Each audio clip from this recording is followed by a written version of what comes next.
2 years ago, hundreds of thousands of people were forced from their homes in northern Iraq by ISIL fighters. Where are they now, and can they ever return home? Hello, I'm Anand Naidu in Washington, D.C., and this is The Heat.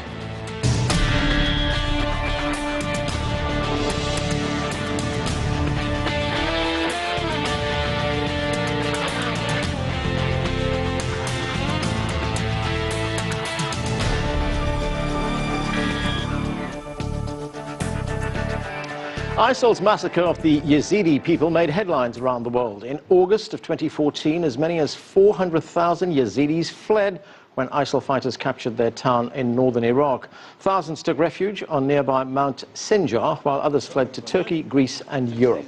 ISIL killed at least 5,000 Yazidi men and boys and abducted as many as 7,000 women and girls as sex slaves. UN investigators say ISIL's systematic campaign of murder, rape and enslavement amounted to genocide. CCTV's John Gilmore reports. It's not a life. We are not living until the rest of our people are saved from Daesh. A Yazidi teenager held captive and raped by jihadists is now talking about her 14-month ordeal and appealing for international help. ISIL, also known as Daesh, kidnapped her in 2014, along with 28 family members. The girls were raped when we got to Mosul. They were all taken from their families and raped constantly, and then they were handed out to the emirs who were responsible for the Daesh. Thousands of young women share a similar story, having been sold to slave markets. Young boys who could be converted to Islam were trained as fighters. Teenage boys and men were killed. We found that a consistent pattern where men and boys over the age of 14 were separated from women. They were taken to locations where they were summarily executed. The United Nations says ISIL wanted to wipe out the Yezidis, a Kurdish-speaking community in Iraq that practices an ancient religion. ISIL considers them devil worshippers. Kurdish Peshmerga forces discovered numerous mass grave sites across Sinjar that left no doubt about ISIL's intentions. The Commission concludes that ISIS abuse of Yazidi men, women and children amounts to genocide, crimes against humanity and war crimes. The United Nations believes as many as 3,000 Yazidi women and children are still being held and abused by ISIL fighters in Syria. International aid organizations are doing all they can to help those who escaped and managed to make it to safety. John Gilmore, CCTV. Our first guest knows firsthand the heartache of having lost loved ones in the Sinjar massacres. During the attacks, many of her extended family members were killed.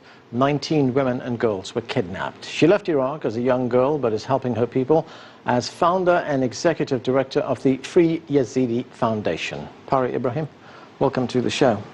Thank you. Let's start in August 2014. That's when ISIL invaded the city of Sinjar in northern Iraq. It was an assault, as we've been reporting, that made headlines around the world. Many people were killed, many fled. You had your extended family there. What happened to them? Well, more than 21 men have probably been killed and are in the massacres. More than 19 girls of my family have been taken and sold as sex slaves. These girls were brought to, two of these girls came back, and they were brought to Raqqa, and they were sold as sex slaves. They are raped and abused in the most awful way you cannot imagine. What a hell they have been through. And they came back, and we received them back with open arms, and we hope to receive all the women and girls that are still alive and in captivity.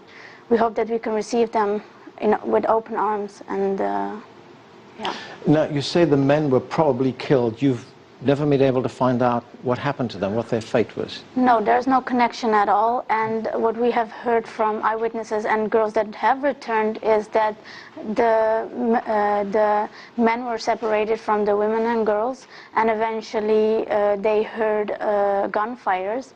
And also later, the older women were separated from the young girls and young women.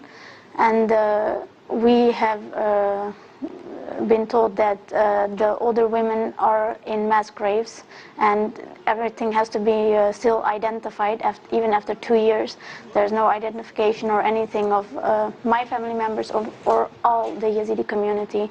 And of course, this happened multiple times across many families, and thousands of people were involved when Mount Sinjar was invaded. You were in the Netherlands at that time. When you heard of this invasion, what went through your mind? So, in the beginning, I stood up, it was around 5 in the morning, and in the beginning I was thinking like, what is going on? Why is everyone talking so loud? And yeah, what's going on? I asked my mother and my father, and they said ISIS entered Sinjar, and I thought, no, it can't be. No one thought that ISIS would enter Sinjar. We were all thinking that they would go towards Mosul, but we were all wrong. And a week before that, even the Yezidis already had the feeling that something was going on, but they were reassured that nothing would happen and they would be protected by the Peshmerga. And eventually, at around 5 in the morning, they were not, and the Peshmerga withdrew. Don't know what the reason is, but the civilians were left unarmed, and so it was that the Yazidis, a genocide was committed by ISIS against the Yazidi population, and a massacre happened. Now, at that point, you hear about this taking place in Mount Sinjar. You're in the Netherlands. At what point did you decide, I need to do something about this? Well, at first I was trying to contact all media sources in Holland and around the world, like, what is happening? Why is no one putting this on the, aren't the voices of the Yazidis being heard? And there's no media attention at all. So we started together with other Yazidis around the world to raise awareness, going to Brussels and demonstrate that something must be done for the Yazidis. And eventually, so I started the Free Yazidi Foundation alone, and now I have a great board, and all different organizations are helping us to help the Yazidi population, and we do a lot of advocacy work for this. Right, now last year you went back to Sinjar with a Dutch television crew, and you filmed a documentary there. That documentary is called Slaves of ISIS. Let's watch an excerpt of young girls talking about being kidnapped by ISIS. Let's watch.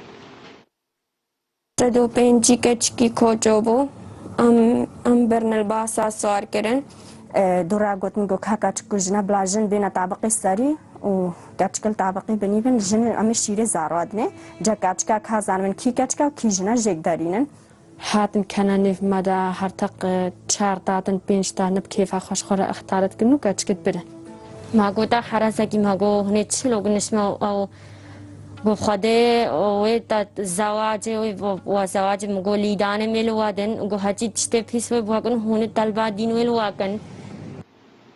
When you saw these young girls, when you interviewed them, did it ever occur to you, this could have been me?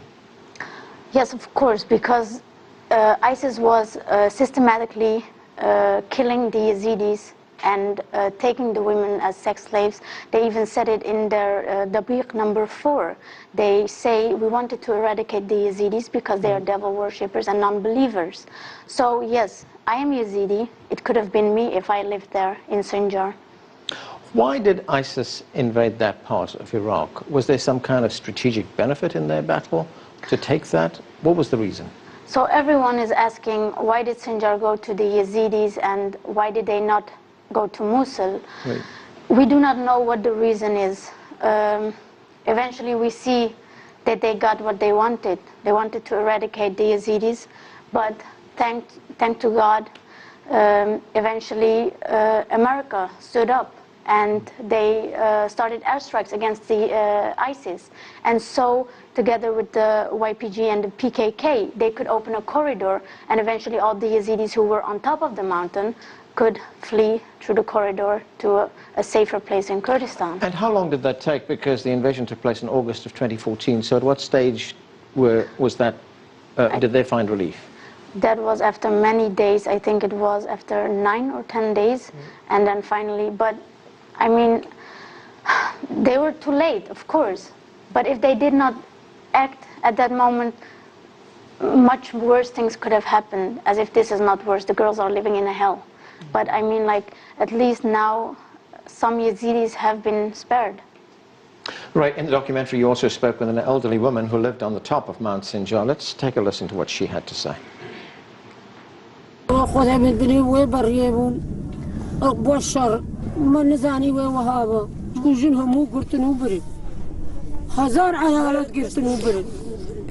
رب العالمين هنا كشتنو هنا اشتهنا بحجين هنا ناس دامرين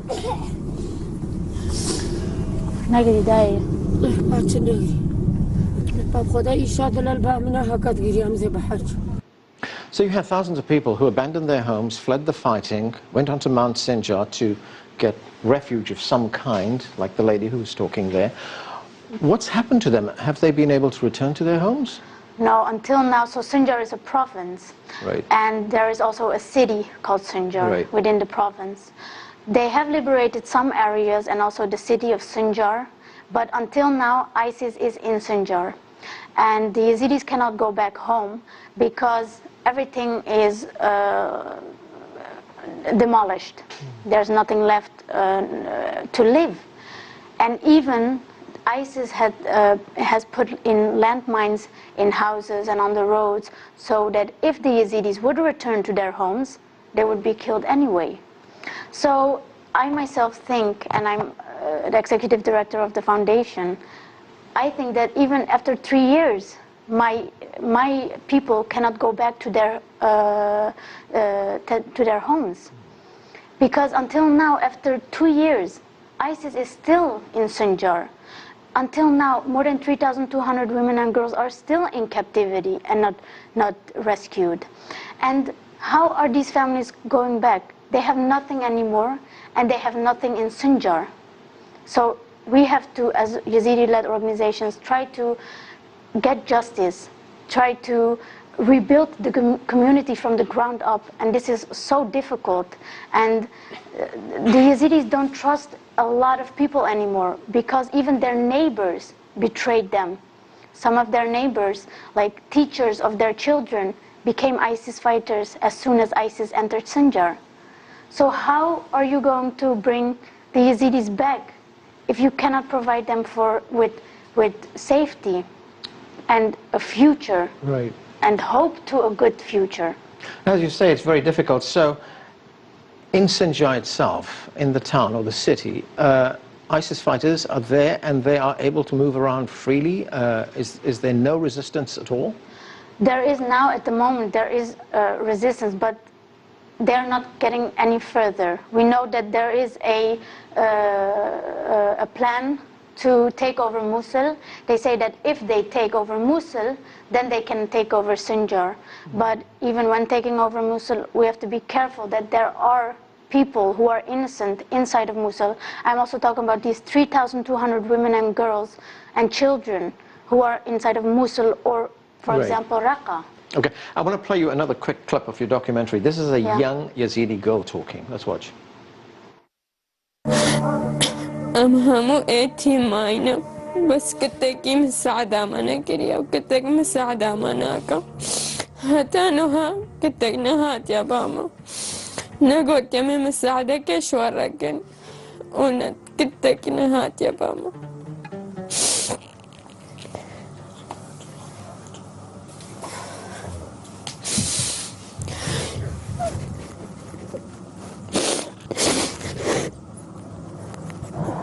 يتيرتاني محاولتنا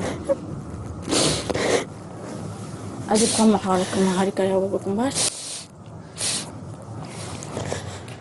Young girl there, sounding totally hopeless. Didn't get help then, didn't get help now. Do the Yazidis feel, in a sense, that the world has turned its back on them? Well, yes, they feel this way because so many of our people have been killed and so many girls have been taken. And if you see that it has been taken 2 years and it is so difficult to rescue these girls, to liberate Sinjar, we feel left alone by the world. And I think we have all right to, because we have all these mechanisms to prevent genocide, to protect And this was genocide. And right? this was genocide. And even one time someone told me, and he was from the Dutch government, I heard that he had said, well, we have to eventually, if the war stops, say if it's a genocide. But what give this to me or my people? If in the end my people has been eradicated, at that time do we have to accept that recognition of genocide will come? That would be too late. That is too late. Okay, we're going to have to take a break right now. Next, we'll be joined by the president of an international organization working with women survivors of war. Stay with us, you're watching The Heat.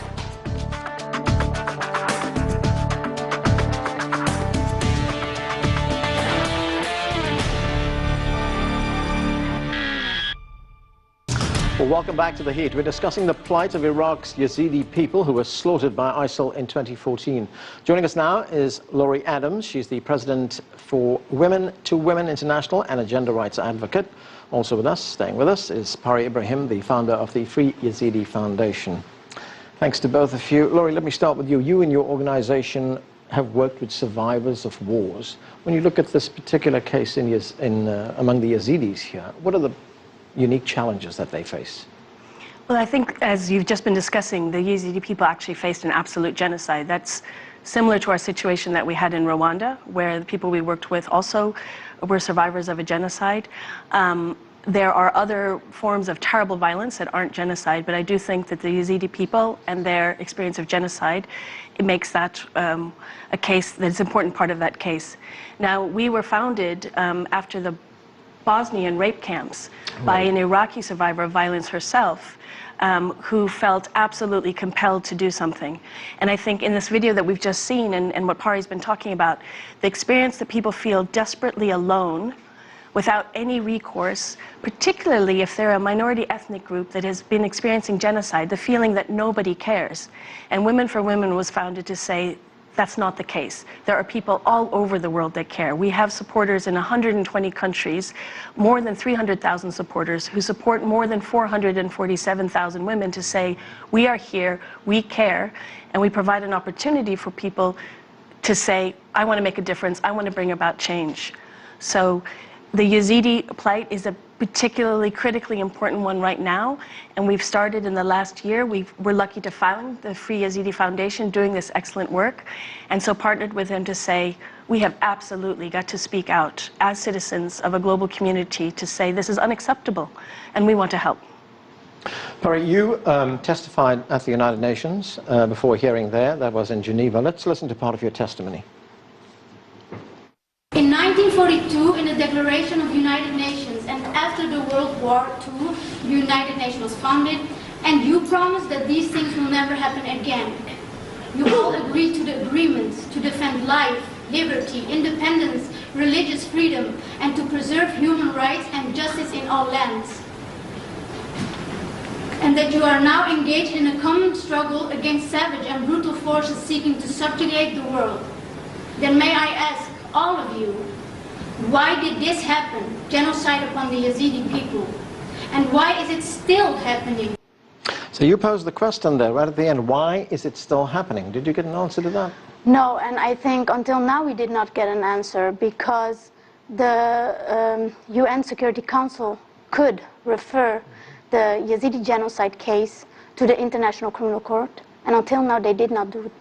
They recently bring out a report that it is genocide against the Yazidis, but I mean, we have the responsibility to protect the people. And there is an ongoing genocide. And yes, the humanitarian help in the region, in Kurdistan or in Iraq, yes, we know that the UN is doing this, but the most important thing for victims is justice. And the UN Security Council could do a lot for this. Laurie, an organization like yours, it brings a lot of attention to what is happening to people like the Yazidis in northern Iraq. What kind of response do you find you're getting? I mean, I think we have an incredible response from people, and it's absolutely wonderful that in the short time that we've been working with the Free Yazidi Foundation, we've already been able to raise enough support for to support 640 women in the Women's Center that we've built with the Free Yazidi Foundation. And opportunities like this to help get the message out, to bring more support, are very, very important. We really have found over the course of time, I mean, it can seem impossible, and it's certainly taken too long for us to respond, but it is when citizens speak up, when we care, when we show that we care, when we show that this matters to us, that's when we get the political will and the accountability of our governments to stop these atrocities. And Pari, what would you like to see from the international community? Well, I would like to see from the international community that the important thing is that Yazidi-led organizations like ours are getting no funding or anything because we are only for Yazidis. We started this foundation because the Yazidis suffered a genocide, and they are telling us that we have to help other people, like Muslims that come from Iraq who flee now to Kurdistan, etc. I do not think that you can ask that from an organization that is helping people suffering from a genocide. And it is also important that we are talking about resettlement of the Yazidi people. After 2 years they are living in IDP camps. Some children cannot go to school. They are missing so much in their life. And if we continue like this, we can ask ourselves if these children, do they have a future?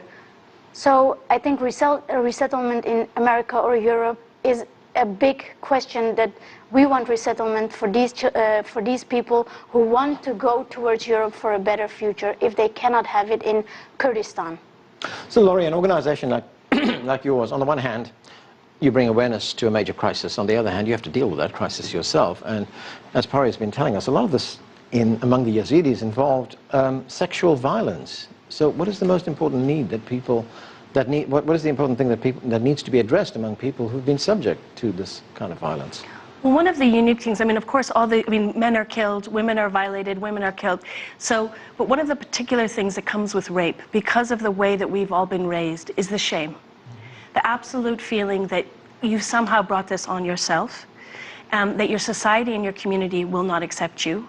And it's very important that the Free Yazidi Foundation is working with the community, and the Yazidis are saying, no, come back, we will accept you. That does not always happen. So you find, for example, in DRC, in the Congo, in Rwanda, people are brutally raped by marauding armies and armed forces, and yet they don't even feel they can speak out because they're afraid they will not be accepted back. They feel that their honor has been destroyed. Now, obviously, that's ridiculous. My honor is not destroyed if someone else attacks me. However, that is the belief system of very many societies in our world. And so that sense of we have to change those social norms, we have to change those attitudes and beliefs, but we also have to provide acceptance. It's incredible, but I spoke to a survivor of the genocide in Rwanda, and she said, well, I actually joined your one-year program because I felt so alone. And now this was this incredible businesswoman now. She was now running this huge beekeeping cooperative. She was a leader in her own right. But she said the most important thing for me was the connection to other people and to feel that I could be part of helping other women solve their problems. And so those sentiments, do you find them in disparate parts of the world? I mean, you worked in Africa, you worked in the Middle East, talking about Afghanistan. I mean, is that something you hear from women throughout these places? Absolutely. A sense of being accepted and belonging, being able to go back to some sense of normality, of not feeling ostracized and shamed, combined with the economic support and the support of the community to be able to make their own decisions in their lives. So to have that, imagine, to have that power taken away from you. You are subjected to the most brutal things, and you can't protect your children, your daughter. Often women are seeing their family members also brutalized. You can't protect them. So people need to get a sense of power back, a sense of belonging, a sense of power, a sense of agency. You have the UN General Assembly meeting next month in New York. And among the discussions, they will be talking about gender equality, women, peace, security. What do you hope that will come out of that? Well, we're actually very hopeful about the new Sustainable Development Goals. They're called the Global Goals. And in amongst these 17 goals, there's Goal 5 is a standalone goal for women's rights. And this is a huge step from the Millennium Development Goals. Now, what we saw with the Millennium Development Goals is where there was focus and political will. So governments really prioritized girls' education, and we saw a dramatic change in levels of girls' education. But women's rights as such were never mentioned. Maternal health, mortality, girls' education, but not women's rights. The world community has now recognized that unless women have equal power, we cannot bring about the end of poverty and injustice for anyone. That's a fundamental change. We are extremely hopeful. And the other change is that both our countries in the global north and countries in the global Right. south have signed up. It's a genuinely global commitment. And you are expecting progress in New York next month. Progress takes time, and it takes all of us to stand up and insist on progress. Okay, we're going to have to leave it there. Thanks to both of you for joining us. That's it for this edition of The Heat. For more about the Free Yazidi Foundation, go to our website, that's cctv-america.com. I'm Arnold Naidu in Washington, D.C. Thanks for being with us.